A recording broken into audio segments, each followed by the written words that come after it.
إن الحمد لله نحمده ونستعينه ونستغفره ونعوذ بالله من شرور أنفسنا ومن سيئات أعمالنا من يهدي الله فلا مضل له ومن يضلل فلا هادي له وأشهد أن لا إله إلا الله وحده لا شريك له وأشهد أن محمدا عبده ورسوله وبعد أعوذ بالله من الشيطان الرجيم بسم الله الرحمن الرحيم ألم تر إلى الملأ من بني إسرائيل من بعد موسى إذ قالوا لنبي لهم بعثوا لنا ملكا تقاتل في سبيل الله قال هل عسيتم إن كتب عليكم القتال ألا تقاتلوا قالوا وما لنا ألا تقاتل في سبيل الله وقد أخرجنا من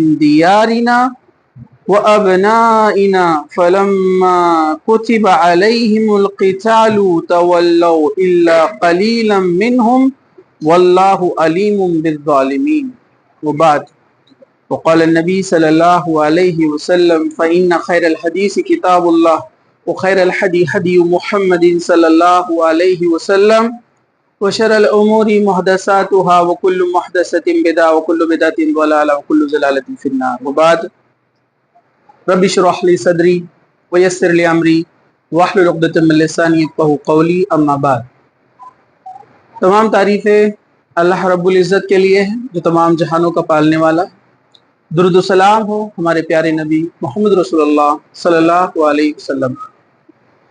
انبیاؤں کا سلسلہ چل رہا تھا، بیچ میں ہم نے کچھ پرانی شخصیات کا بھی ذکر کیا، ان کے بارے میں پڑھا، علم حاصل کیا۔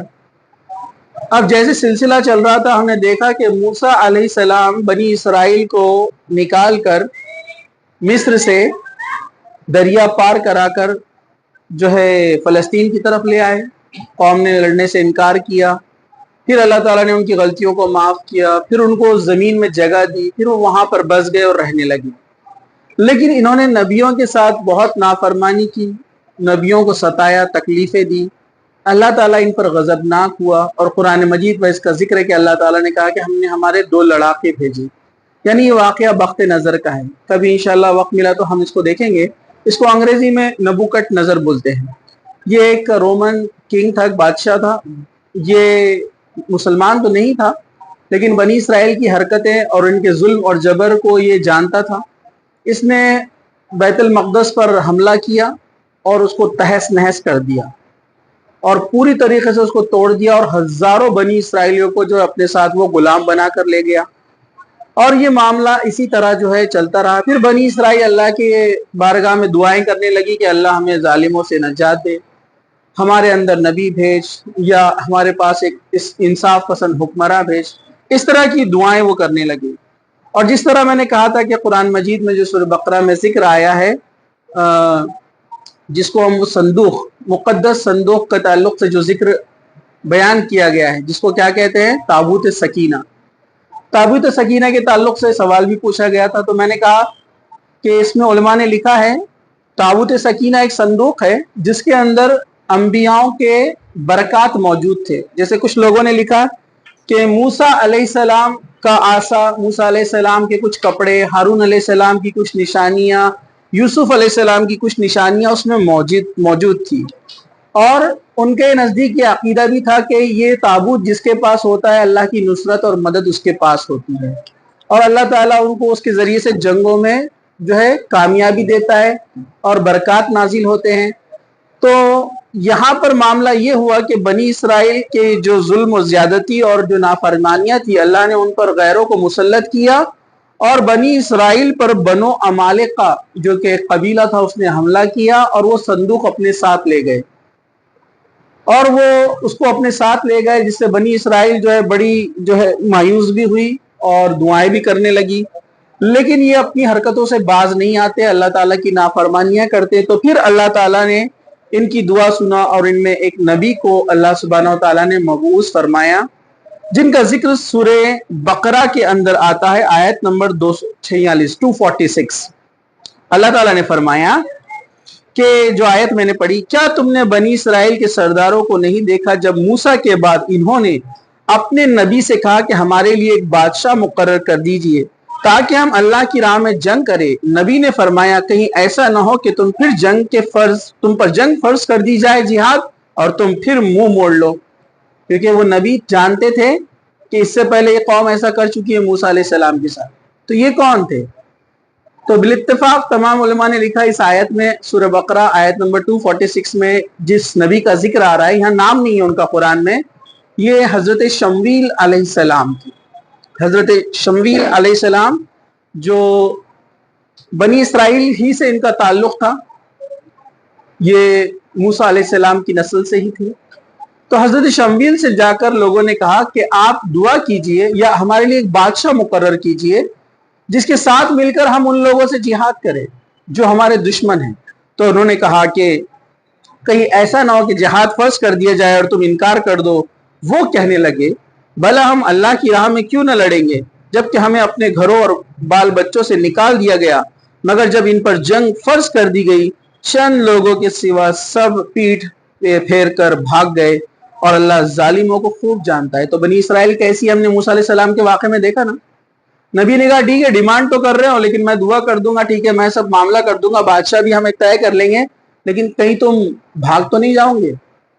کہا کہ نہیں ہم ایسا نہیں کریں گے۔ تو معاملہ یہ ہوا کہ انہوں نے اللہ تعالیٰ سے دعا کی اور اللہ کے حکم سے حضرت شمویل نے جو ہے اپنے قبیلے کے ایک شخص کو بادشاہ مقرر کیا، اور ان کے تعلق سے آتا یہ طالوت تھے۔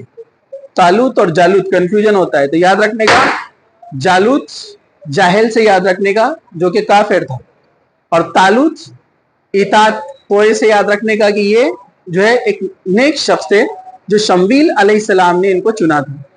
کہا کہ شمویل علیہ السلام نے کہا کہ طالوت ہمارے بادشاہ رہیں گے کیونکہ یہ طاقتور بھی ہے اور جو ہے یہ ایماندار بھی ہے۔ ان کے تعلق سے آتا ہے کہ طالوت جو ہے یہ بنیامین کے خاندان سے تھے، یوسف علیہ السلام کے چھوٹے بھائی، پتہ ہے نا آپ کو بنیامین، تو یہ بنیامین کے خاندان سے تھے، رنگ گورا تھا، جسم بہت مضبوط اور ڈیل ڈول، قد بھی کافی اچھا تھا، کافی طاقتور تھے، اور ایک بادشاہ کی جو صفت ہونا چاہیے محنت کش، یہ سبھی ان کے اندر تھی۔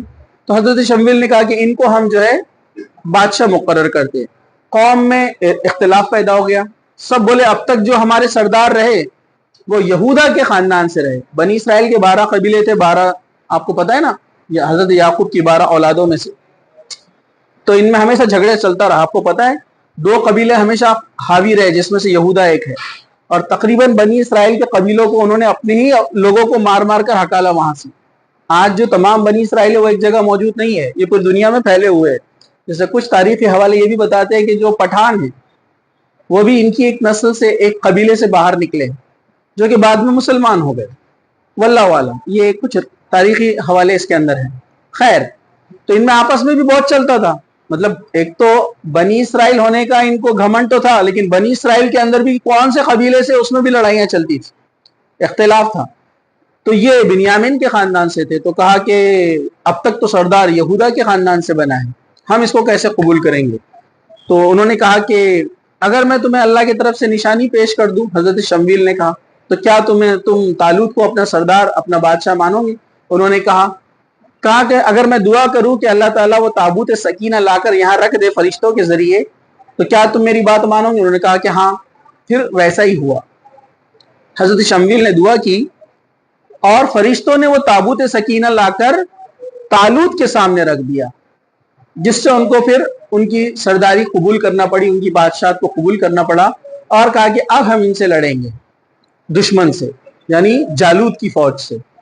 جالوت اس زمانے میں ایک بہت مضبوط طاقتور بادشاہ، اور اس کے اپنی ایک قوم تھی، اس کے اپنے سردار تھے، ان سے لڑائی کا ان کا معاملہ تھا۔